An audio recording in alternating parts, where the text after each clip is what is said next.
Assalamualaikum warahmatullahi wabarakatuh.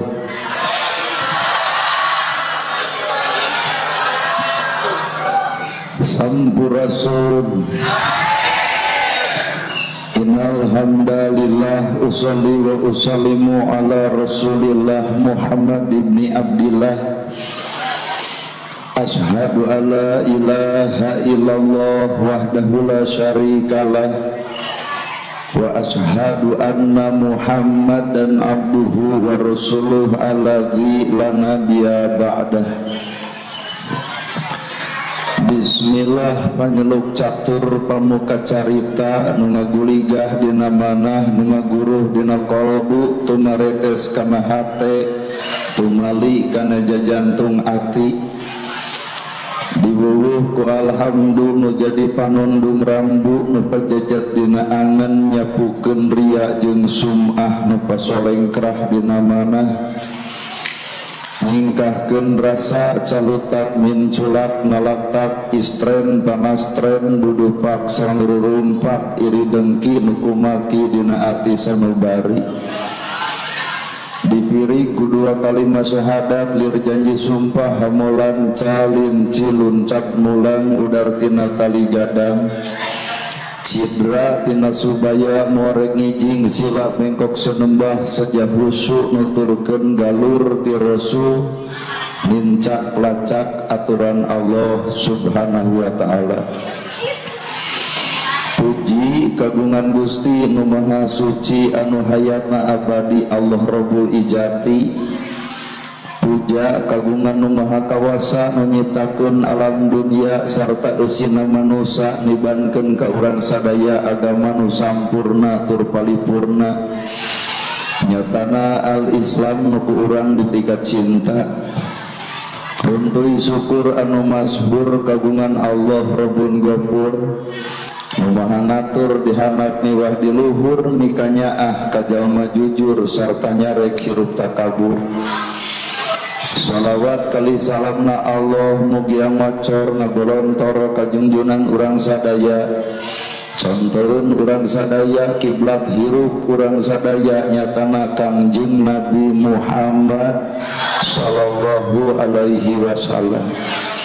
Kalayan parantos natrat ngagurat ka para sahabat nu opat nu teu berat kana salat nu teu heat kana zakat ka para tabiin tabiah nu keukeuh pageuh nyekel sunnah ka para kulawargana nu ancek panceg istiqomah imana teu unggut ku kalinduan teu gedag ku kaanginan teu luntur ku kahujanan cadule ku kapanasan. Urang mundut kanu maha agung urang menta kanu maha kawasa nyerande ka Gusti murbehing alam. Moga-moga riungan urang sadaya di ieu tempat dijadikeun cukang lantaran datangna rahmat magfirah Allah pikeun urang sakumna. Derehing setiap manusia hirup sadar karena kesalahan masing-masing tungkul tempatna kaluluputan tanggah tempatna kalelepatan. Lamun lain Allah maha panghampura tangtu urang sakabehna kagolongkeun jalma nu baris carilaka. Para asatidah qori-qoriah mubalig-mubaligo hormateun sim kuring guruaneun pikeun sim kuring ais pangampih pupuhu lemur Bapak Kades, Bapak Kadus, RW, RT, BPD, LB, Tur LPMD, Ibu mewah Bapak sadaya nu lenggah linggih dina ieu patempatan kalayan hempak merbayaksa reket deng-deng papak sarua moal deuk ngabeda-beda. Dina saat nu ayeuna dina wanci nu kiwari urang ngariung di ieu tempat boga maksud nu dituju boga maksa nu diseja. Sakedap deui urang mayunan sasih Ramadan. Moga-moga Ramadan anu dinten Salasa insyaallah urang sakabehna aya dina kasehatan, aya dina nilai Allah Subhanahu wa taala kapanggil di bulan Ramadan, malah mandar dipupus sakabeh dosa perdosaan urang sakumna. umum miwah bapak sadaya anu ngaran hirup teh neangan kabarokahan anu jadi persoalan barokah hayang ngarti tepati nu akhirna neangan barokah sok salah jeung sok gagabah nyanaon atuh nu disebut barokah. Nu disebut barokah ma al barokatu huwa ziyadatul khair. Simpel nama barokah teh nyieun alus hasil alus. Lamun ieu ku ibu dianggap pangaosan alus maka hasil nanti bubar ti dieu. Anu pedit geura bager, nu goreng jeung dulur geura akur, nu sok pasea jeung tatangga jadi tara, nu geus eueuh ka indung bapa sing eling laku lampah kolot anu geus eueuh. Tah kakara eta disebut barokah. Lamun teu kitu-kitu acan nu pedit anger jeung dulur teu akur anger, tatangga haben pasea tah naon hartina pangaosan ayeuna. Maka mau disebut barokah ma al barokatu huwa jadatul khair. Nyieun alus hasil nage kudu alus. Bapak tahajud alus naon hasilna? Urang sholat alus naon hasilna? Kadang-kadang urang sholat lekoh bacaanana tapi sapapeung mah lekoh ngageunggeureurkeun baturna. Jadi leungit barokahna. Kadang-kadang mah urang oge tahajud peuting-peuting gugah tapi eleh ku status memeh tahajud ge geus nyieun heula status OTW tahajud. Akhirna tahajudna teu jadi pahalana eueuh. Maka barokah mah khusus keur nu jalma-jalma nu hatena teh geus bener-bener leungit we, hayang dipikaresep, hayang disanjung, hayang dipuji, meunang barokah. Ai kitu mah masih keneh hayang diajen batur moal aya barokah teh. Maka kuncina hirup mah eueuh deui hate. Barokah ilmu ku amalna, amal nu mana? Amal nu teu dibeja-beja. 2 poe Ramadan dekul taraweh status paragpag. Alhamdulillah taraweh kedua lancar, katilu kaopat les eueuh si eta mah ti masjid. Geus maca Quran, geus maca sholawat, nyieun status rada serak saeutik tos naon Quran sawewengi pan ieu teh gehel kitu batuh teh. Jadi hanya sebatas ukur butuh disanjung jeung dipuja-puji ku batur, padahal urang teh saha? Nana gerhana teh saha? Disebut al mukarram kuring nolak, disebut ustad kuring nolak, disebut kiai ge kuring nolak. Nah mah jeung nolak acan pantes kuring disebut ustad, can pantes kuring disebut kiai, matak calana biasa, bajuna baju biasa, ngomong ge ngomong biasa, da kuring manusia biasa, lain manusia nu luar biasa. Ieu ngomong ge ngomong sunah, teu sugan ku Arab. Sabab kuring sadar lamun kuring di Purwakarta ngomong Arab, ibu jangar kuring lieur. Atau cobaan ku Inggris in the name of Allah the merciful the compassionate, ngartos teh ibu. Boro-boro ibu urang ge meunang ngapalkeun ti subuh tadi. Jeung teu bisa dibalikan deui. Ari kitu mah kuring nepikeun ku bahasa urang nyatana bahasa Sunda pan lumayan belenyeh seuri meureun ngarti teh mah tak seuri ge. Tah mata hadirin kaum muslimin, barokah na hiji perkara teh gumantung tina kaayaan dirina. Ilmu barokah ku amalna, umur barokah ku manfaatna, harta barokah ku sodakohna, jabatan barokah ku bisa deket deheus jeung rakyatna. Ustad barokah ku bisa ngamalkeun ilmuna, lain sakadar bisa ngomongkeunana, matak nu jadi ustad teh berat. Ieu teh di antara dosa nu pangbadag-badag teh kuring Pak loba ngomong araringis nol amal. Pan eta teh urang pisan teh. Lamun ngomongkeun tahajud, yuk toong ka Cimaung ngomong tahajud, molor Pak Kades aslina. Lamun nerangkeun sedekah daerah innamal sodaqota lil fuqara sarodaqoh yen sodaqoh teh mah rezeki nu geus aya dua ngulum rezeki nu can aya tong keung sangsara lantaran sodaqoh isu teh ibu bakal sarodaqoh masjid kasumbang yatim kabere fakir miskin katulungan kuring mah ngomong sodaqoh boro-boro isu poe ayeuna ge kuring lain sodaqoh naon atuh ngajamret ladang sodaqoh mana bukti sakedeung deui ceramah beres bakal aya nu ngudag cing naon eta sodakohna heudeuk ditampa ku kuring heudak butuh jadi kumaha atuh ieu teh barokah teh sabenerna barokah mah aya di bapa pak lain aya di kuring mata toong nu disebut al mukarrom teh yang mulia teh nu mere lain nu dibere cicing ya bisi pahili ya nu disebut al mukarrom teh nu mere lain nu dibere tak enak status kuring datang ka dia nu mere tawa nu dibere berarti al mukarram teh ieu anu dipayunan sim kuring apa ieu mas takdirna ge dibere lain mere malahan mah kuring ge hayang menang barokah dan malahan mah kuring datang ka dia teh tilu teh pahala ku Allah disimpen teh hiji mawa mobil make bensin berarti pahala harta kuring dua ya teh kuring teh kan ngomongkeun ilmu insya Allah meureun ku Allah diberi pahala tina ilmu kuring katilu silaturahmi nu teu waguh jadi waguh nu teu apa jadi apal oh ieu nana gerhana teh tilu tah lamun teu dibere kumaha tuh lamun dibere amplop kurang dia tah nu tilu leungit ngan duit meunang tinggal tanya karena awak kuring eta kitu bebengok maneh ustad dek beli duit beli pahala kira-kira jawabanana naon ibu halo sudon kadinya ai banyak orang dia teh bersih hati gitu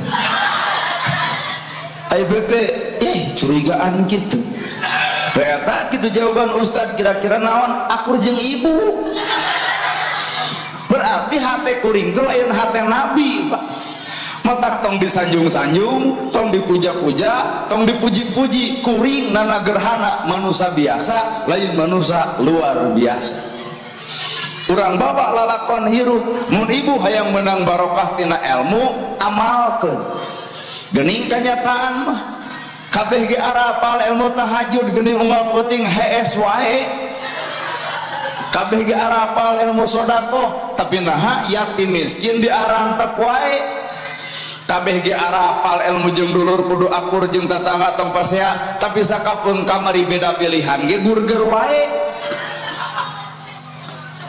anu anis asa aing pang anisna nu Prabowo asa aing pang Prabowona nu Ganyar asa aing pang Ganyarna ai kuring lebananya cinta tetanggaan jeung maneh atuh ngawuh ge henteu pan garelo teh Pak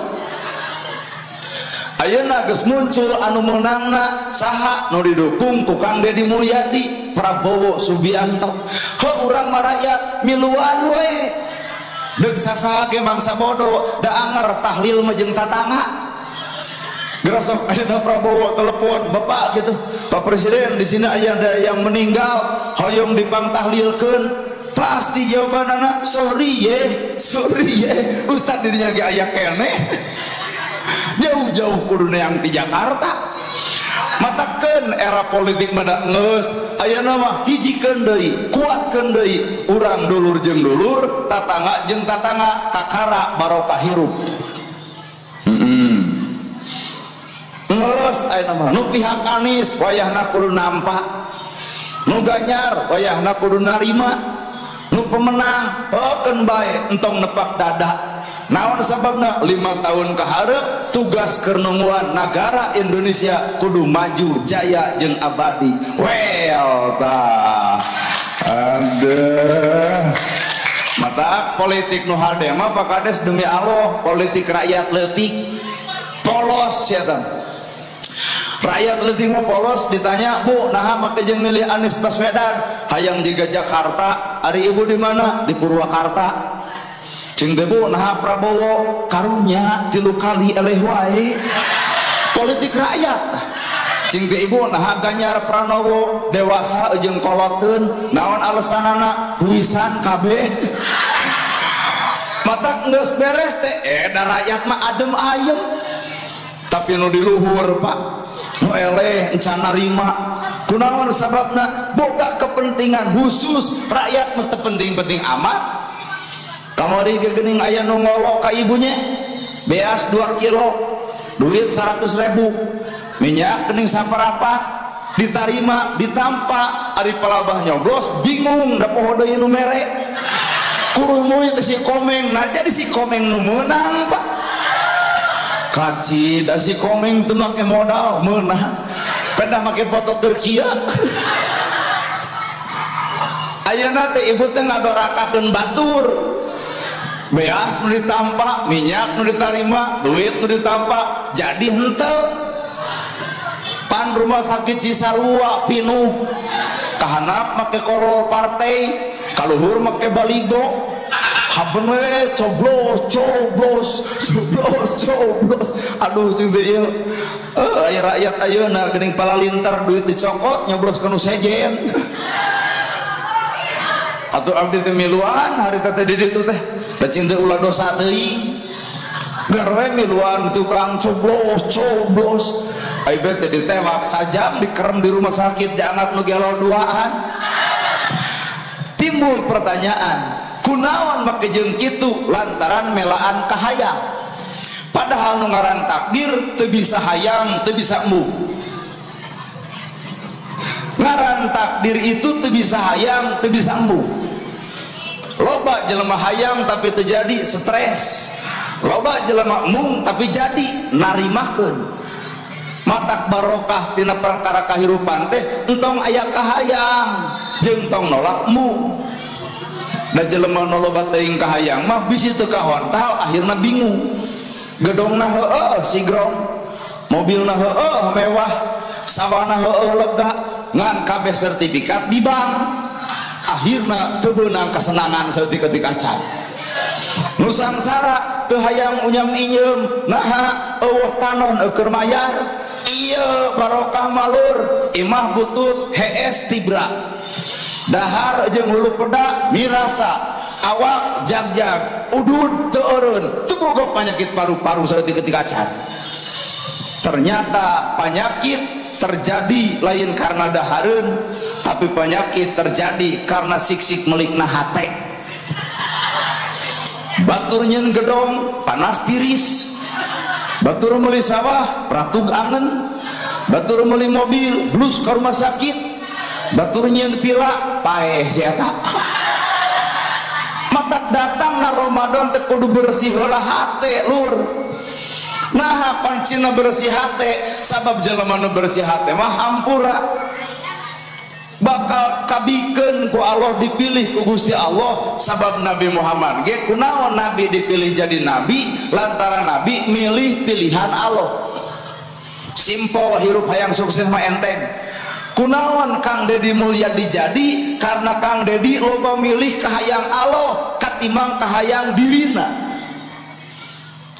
sok pikiran ku bapak moal di sacelewerekeun kunaon Pak Kades jadi kades sabab Pak Kades aya hiji amal anu milih kahayang Allah lain kahayang dirina nya eta mah rahasia pribadi masing-masing. Atau ibu bade nanya ka kuring kunaon ustadna viral pilihan Allah sabab kuring bisa jadi aya amal anu milih pilihan Allah rahasia eta lain kudu amalan-amalan teuing lain hate sumberna apa lamun jelema beunghar daek infak daek sedekah maka beungharna abadi langgeng dunia langgeng akhirat lamun jelema beunghar mung nulungan nu butuh mung nalang anu susah ngantep kanu sangsara beungharna hanya sebatas dunia geus maot mah tempo hartana beak ku anak-anakna wel tah sabieu atuh dah mata lamun hirup geus beunghar hayang barokah pikanya nu sangsara gerak bantu rakyat leutik naon sababna aya nyurulung cai panon tengah peuting bebeja ka pangeranna Gusti parakeun milikna degetkeun rezekina panjangkeun umurna barokahna jelema sangsara lalajoan ku ibu nalika zaman Nabi Musa alaihi salam aya jelema sangsara bebeakan, datang peuting bingung sare, datang berang bingung dahar. Ieu mah sangsara-sangsaran urang, sasangsara-sangsarana ibu teu pernah datang peuting bingung sare, kasur boga, angel boga, simut boga. Ieu mah datang peuting bingung sare, datang berang bingung dahar. Sangsara bebeakan datang ka Nabi Musa, ya Musa, kaula teh sangsara bebeakan, dituding-tuding ku batur, dihina-hina ku batur, cing nyobaan kuring hayang hirup beunghar. Akhirna Nabi Musa nulungan menta ka Allah, ya Allah beungharkeun si fulan. Maka bahasa Allah ka Nabi Musa, hei Musa, lain ku kami teu dibeungharkeun, ngan lamun manehna beunghar maka bakal maot isukan, lamun manehna sangsara maka panjang umur. Tinggal pilih ka bapak-bapak jeung ibu-ibu, deuk beunghar isuk paeh, deuk sangsara panjang umur. Pek mangga sok pangmilihkeun beunghar, gedong sigrong, mobil mewah, sawah lega, isuk dikubur. Sangsara ngan panjang umur, kira-kira orang dek milih mana? Beunghar? Eueuh nu nanya kitu. Ieu mah jelema bak saking ku jengkel-jengkelna hirup sangsara bae Musa. Kuring dek milih beunghar mangsa bodoh, isuk dek paeh oge teu nanaon, ridho kami. Akhirna ngadoa deui, Gusti milih beunghar mangsa bodoh maot oge. Ternyata modalan hei Musa, di modalan ku domba satahun, 2 tahun, 3 tahun, 4 tahun, 5 tahun, 20 tahun teu maot-maot, beungharna bebeakan. Datang ka Nabi Musa, ya Musa, kaula geus beunghar, ari anjeun nabi lain. Cek Nabi Musa, nabi nah kitu, cek anjeun kuring lamun beunghar bakal maot, ternyata kuring teu maot-maot. Kade Musa, lamun ibu aya perjanjian jeung Allah beunghar isuk maot, tuluy 20 teu maot, deuk ditagih mah. Moal teu kieu alhamdulillah Allah pohon. Meukeun aya Allah poho. Ternyata Nabi Musa bertanya, ya Allah, kunaon si fulan geuning beunghar teu maot-maot? Maka jawabanna, ya Musa, deuk dimaotkeun kumaha eta jalma, sedengkeun unggal peuting loba jelema ceurik nyurucud cai panonna ngadoakeun ka eta jalma supaya panjang umurna lantaran harta dibagi-bagi kahirupan kasasamana. Tah matak hayang panjang umur, hayang berkah milik, teangan jelema nu susah bere. Harayang panjang umur, teangan bubar tire nu boga hutang pangmayarkeun. Cek ibu teh boro-boro mayar nu batur cenah nu aing ge gede gitu. Ari hayang panjang umur. Sabab naon hartina beunghar lamun leungit barokahna. Sedengkeun harta bakal barokah lamun loba jelema nu ngadahar tina eta harta. Yatim, miskin, fakir, kabere pak akhirna ku Allah dibarokahkeun hirupna. Mana barokahna? Mun bapak nyekelan duit 1 juta, lamun dia nu haladir nyekelan duit 1 juta, maka nu dipentak ku Allah 25.000 tina 1 juta. Nu 25 bakal nyalametkeun 875. Tapi lamun 25 tadi dikeluarkeun maka bakal jadi penyakit karena angka 875. Tina 1 juta nu dikeluarkeun 25.000, maka nu 25 bakal jadi penyelamat karena 875. Tapi lamun 25 tadi dikeluarkeun maka bakal jadi penyakit karena angka 875. Lamun telepat ieu tamu calon bupati mun teu salahnya. Kang sehat deui. Nuhun. Calon Bupati Purwakarta itu orang ge apal. Da boga perjanjian engke meunang cenah ditabuh deui ustadana jadi ceuk abdi teh lah. Maka abdi ngadoakeun kun payakun sing jadi lah. Asli nya punya. Mudah-mudahan pun lanceuk sejatandang Makalangan di Kabupaten Purwakarta kun payapun Allah sing dijadikeun. Nah belah dia mah aminna rada calang bawa apan amin teh mugi Allah ngaijabah, amin mugi Allah ngaijabah.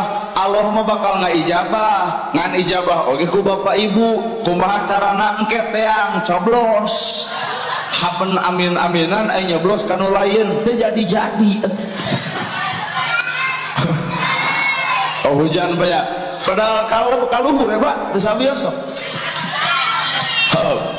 Barokah tina harta 1 juta dikeluarkan 25 nyalametkeun 875. Lamun 25 teu kaluar tina 1 juta maka jadi penyakit karena angka 875. Bikeun ka anakna bakal baong, bikeun ka pamajikanna bakal badung, diteleg ku urang jadi sumsum, jadi balung, jadi begal pangawasa, bakal jadi penyakit 10 tahun teu ngaluarkeun tina angka 25. Rumah sakit mana gerak pilih anu bakal milih angka 10 juta Pak. Mata barokah tina harta eta. Ayeuna manusia di alam dunia pan boga 3 sobat anu satia, si dadap, si waru, si kadu. Jadi balad urang teh aya 3, si dadap, si waru, si kadu. Lamun si dadap minta duit anu gede moal burung dibere, mun si dadap minta imah anu badag moal burung dibikeun. Saha eta si dadap? Anak jeung pamajikan. 2 si waru mah lamun menta tengah peuting kudu hudang pasti bakal hudang. Lamun harta urang digunasika ku batur pasti bakal dilawan. Saha si waru? Harta bana jeung pangkat. Sedengkeun nu katilu Pak si kadu. Kadu mah sobat urang teh agama. Ternyata tina anak pamajikan tina harta jeung agama mana anu melaan nepi ka akhirat jaga iwal agama. Jelema boga harta gedong sigelong mobil mewah sawaleta lol malaikat nyabut nyawana terus dikubur gedong cicing mobil cicing pamajikan ukur nganterkeun nepi ka luhureun kubur. Allah sejarahna pamajikannya kasalaki nepi ka milu hayang dikubur. Allah malahan mah eta mah iwalti ababe lebay. Lamun salaki maot keneng ti luhur jiga nu heueuh. Bapak ari abdi bade jeung saha ngiring we abdi. Lamun kuring tukang nguburkeun dijejeg ku aing mah jug sirah milu mah kitu ah. Geus geblus mah ka jero Pak. Sok pada ngaruang moal teu kokosehan kaluar deui. Sing teh lain rek milu rada gelo sak ustad. Tungguan 100 poe natus ngaranna nu ngomongkeun nya kasalaki beres natus la ilaha illallah begerna jiga angkot eueuh penumpang asli eta baheula mah geuning salaki deuk maot jeung bade jeung saha mah miring mah pret geus natus mah asli Pak begerna jiga angkot eueuh penumpang dicarek teh atuh gaul sautik menikah runo matak di dunia mah cinta teh bohong bener. Waduh Pak matak di bapak-bapak omat ulah beger jeung budak SMA. Lamun bapak umur 50 tahun hek aya nu bogohan budak SMA umur 20 pikir deui Pak. Sabab nu 50 tahun mau usaha keur ngedeng gedong kajieun sawah boga mobil aya eta nu 20 ngablu Pak. Aya deui nu paling paur 50 tahun naik kana angka 80 tahun nu 20 naik kana angka 40. Bapak maot hampura nu cicing di gedong bapak anu nyekelan mobil bapak maru Pak. Mata ulah kade abisi ibu ungut-ungutan urang bahagia urang lain bangga so mata manusia boga sobat 3 hiji anak pamajikan 2 harta jabatan katilu agama jujur Pak ka anak pamajikan dipenta 100 juta dibikeun menta imah gede dibikeun, menta mobil dibikeun, senengkeun urang maot anak pamajikan ukur bisa nempok luhur kuburan. Harta, bana, jabatan, urang maot teu milu saeutik-eutik acan, gedong cicing, mobil cicing, sawah cicing, tapi agama nu aya dina hate Bapa milu nepi ka akhirat. Bahkan Allah nakon man robuka, urang menjaga heheotan